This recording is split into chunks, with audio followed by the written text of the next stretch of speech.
Bonjour tout le monde. Le premier trimestre touche déjà à sa fin. Dans moins de 20 jours, c'est les vacances d'hiver.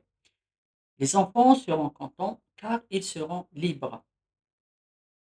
Mais avant ces fameuses vacances, avant cette liberté qu'attend chaque enfant, il y a cette semaine de composition que tous les élèves redoutent, surtout ceux qui se sont mal préparés, ceux qui faisaient quotidiennement des allers-retours à l'école pour un résultat scolaire pas vraiment satisfaisant. On ne peut pas dire que ces enfants manquent d'intelligence. Moi, je reviens toujours aux parents. Il y a des parents, il y a des parents qui sont absents, démissionnaires, et comme il y a des parents qui croient bien faire, donc c'est les cours de soutien quotidiennement, les révisions, la maison, l'école et tout. Là, je dirais que c'est juste une mauvaise prise en charge de la part de ces parents. Vous allez me dire qu'il y a des enfants qui ne demandent pas trop d'attention. Ils n'ont pas besoin qu'on soit toujours derrière eux, à tout moment, pour qu'ils travaillent et avoir de bons résultats. Oui, ces enfants-là, alhamdoulilah, ils assimilent vite, ils aiment ça, ça veut dire l'école, les leçons, les études. Il y a des enfants pour qui apprendre, être attentif en classe, chercher, poser des questions, trouver des solutions, pardon, participer, c'est juste une partie de plaisir. Et Dieu merci. Mais notre sujet d'aujourd'hui, ce sont ces enfants moyens, les enfants qui travaillent un peu moins à l'école, les moins bons à l'école, ceux avec qui on doit faire beaucoup d'efforts pour qu'ils comprennent et apprennent leurs leçons. Donc, cette période des examens des compositions, c'est la période où les parents se fatiguent le plus entre l'école, les cours de soutien, les révisions à la maison et tout.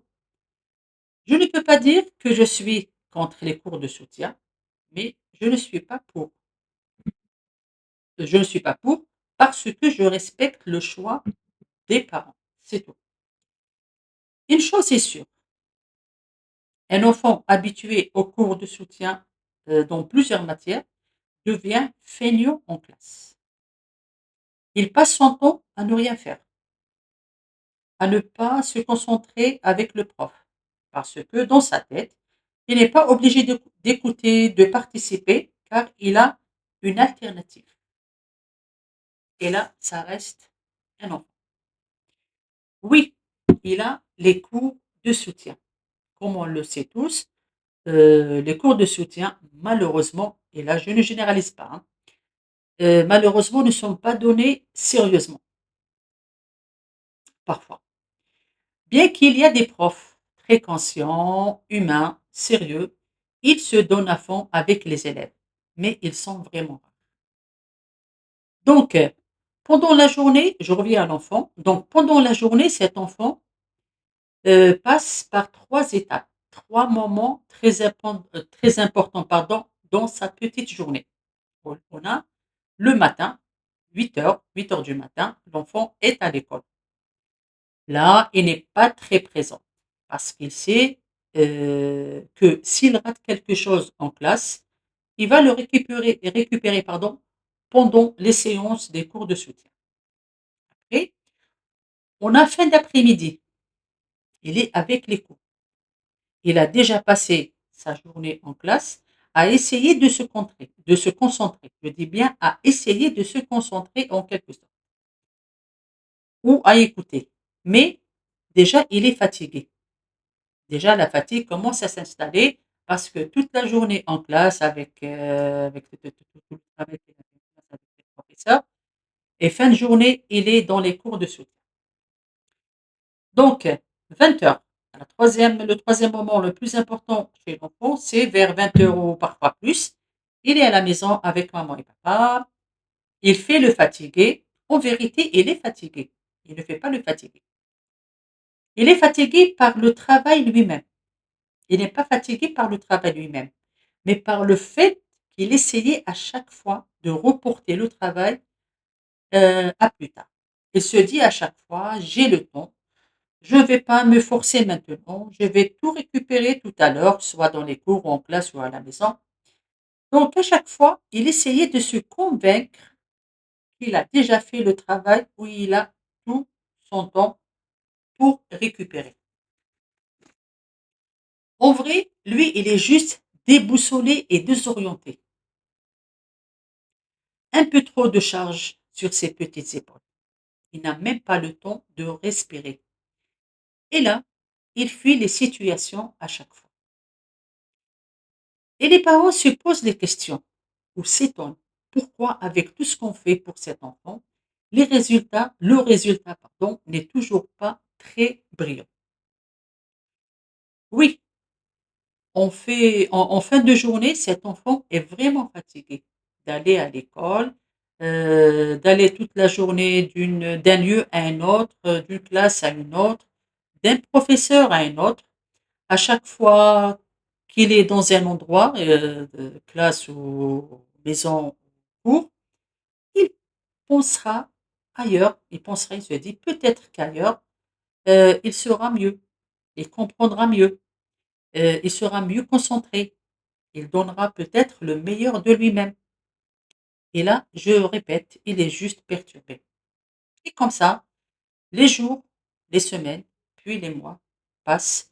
Le résultat n'est jamais meilleur.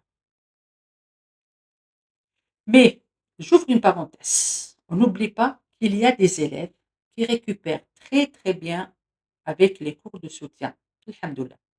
Ceux-là sont ceux qui sont conscients de leurs lacunes en classe et les cibles pendant les cours de soutien. Ce sont des enfants intelligents qui fixent leurs objectifs. Donc, que faire avec les enfants qui courent toute la journée? Au final, les résultats parfois médiocres. Ça, c'est le travail de papa et maman. Bien sûr, les révisions doivent commencer avant les compositions et progressivement, bien avant les compositions. Donc, on commence par adopter certaines habitudes et règles, comme, premièrement, réduire le nombre de matières où l'enfant doit prendre les cours de soutien. Moi, je dirais pour les classes, bien les niveaux qui n'ont pas d'examen comme le BEM et le bac, pas de cours de soutien du tout. Je dirais du tout. L'enfant doit compter sur ses capacités pour bien se concentrer en classe, en soyant sérieux, en faisant juste son travail, bien sûr, avec le contrôle quotidien des parents. Et là, vous allez réduire les allers-retours, les cours, l'école, etc. Il n'aura pas à dire à chaque fois, je suis fatigué. Deuxièmement, bien avant les compositions, réduire ou plutôt interdire carrément l'usage des écrans. Le cerveau de l'enfant sera reposé et pourra mieux se concentrer sur ses leçons. Troisièmement, surveiller son travail, ses révisions. Faites un planning, un tableau avec les jours, les dates et le temps qu'il doit passer pour chaque matière. Quatrièmement, il faut qu'il sache que vous êtes au contact avec ses profs, que vous êtes au courant de tout ce qui se passe à l'école, que vous avez une bonne relation avec ses professeurs. Surtout, évitez de critiquer le professeur devant lui, même celui de la matière dont votre enfant ne travaille pas très bien. Cinquièmement, pendant les révisions, soyez présent avec lui, mais pas à ses côtés tout le temps. Posez-lui des questions de temps en temps sur sa leçon. Aidez-le peut-être à mieux comprendre un point ou un sous-titre, par exemple. Ne restez pas collé à lui. Laissez-lui sa liberté, son autonomie pendant les révisions. Pas à chaque fois, viens maintenant, on va réviser. Évitez le on. On va réviser. C'est sa tâche à lui. C'est lui qui doit réviser.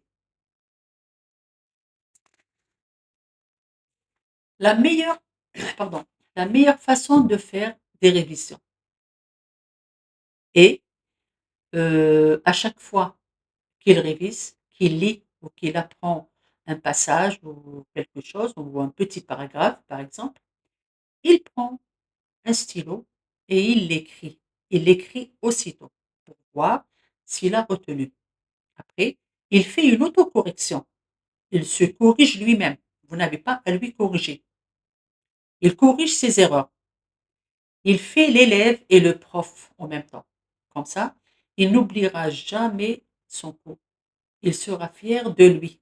Ça veut dire le prof qui est en lui a corrigé ses propres erreurs. Même la prochaine fois, il sera plus attentif à ce qu'il apprend, à ce qu'il apprend et surtout à ce qu'il écrira. Pourquoi? Parce qu'il sait qu'il va découvrir de lui-même ses propres erreurs. Septièmement, donc là, on arrive au meilleur moment des révisions. Après tout ce qu'on a dit de la journée de l'enfant qui est un peu trop chargé, son cerveau saturé avec tout ça ne sert, ne sert à rien, ne sert à rien de prolonger le temps des révisions. Donc, quand il arrive à la maison, on ne doit pas le prolonger, plutôt l'obliger à rester éveillé pour réviser. Le meilleur moment, c'est tôt le matin. La mémoire est fraîche, le corps est reposé, la mémorisation sera rapide et facile. La nuit, l'enfant ne doit jamais dépasser 22 heures. Pour terminer, je vous dis, ne vous focalisez pas trop sur les cours de soutien, pas trop de révision.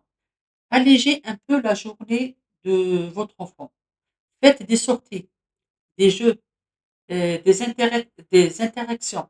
Soyez avec vos enfants et pas derrière eux. Sur ce, je vous dis au revoir et à bientôt.